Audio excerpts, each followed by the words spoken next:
ഈ ജനങ്ങൾ ഇത്രയും കാത്തിരിക്കുന്നത് കണ്ഠകർണൻ്റെ പുറപ്പാടിന് വേണ്ടിയിട്ടാണ് കേട്ടോ.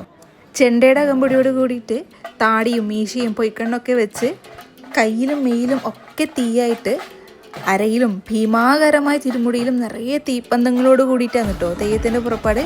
ഏറ്റവും കൂടുതൽ തീപ്പന്തങ്ങളോട് കൂടി കെട്ടിയാടുന്നൊരു തെയ്യമാണ് അഗ്നികണ്ഠകർണൻ അഥവാ കണ്ഠകർണൻ. കണ്ഠകർണൻ്റെ കഥ പറയുകയാണെങ്കിൽ വസൂരിമാലയുടെ കഥ കൂടി സൂചിപ്പിക്കേണ്ടിയിരിക്കുന്നു കേട്ടോ. കണ്ണിനു ചുറ്റും കറുപ്പിലുള്ള വെള്ളക്കുത്തുകൾ വസൂരിയാണ് സൂചിപ്പിക്കുന്നത്. വൈദ്യരായിട്ടുള്ള ശിവന്റെ രോഗമകറ്റാൻ വേണ്ടിയിട്ട് അഗ്നിയിൽ രൂപം കൊണ്ട ദേവനാണ് അഗ്നികണ്ഠകർണൻ എന്ന് പറയപ്പെടുന്നു. പുലർച്ചെ പുറപ്പെടുന്ന തെയ്യം കഴിയാൻ വേണ്ടിയിട്ട് വൈകുന്നേരമാവും. ഒരുപാട് ചടങ്ങുകളുണ്ട് ഈ ഒരു തെയ്യത്തിന്. അങ്ങനെ എല്ലാ കാവുകളിലും നമുക്ക് കണ്ഠകർണനെ കാണാനും പറ്റില്ല. അതുകൊണ്ടാണ് കേട്ടോ ഇത്രയും തിരക്ക്. നിങ്ങൾ ഈ തെയ്യം കണ്ടിട്ടുണ്ടെങ്കിൽ ഒന്ന് കമൻറ്റ് ചെയ്ത് പറയണേ.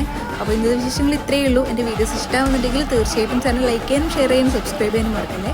അപ്പോൾ ശരി.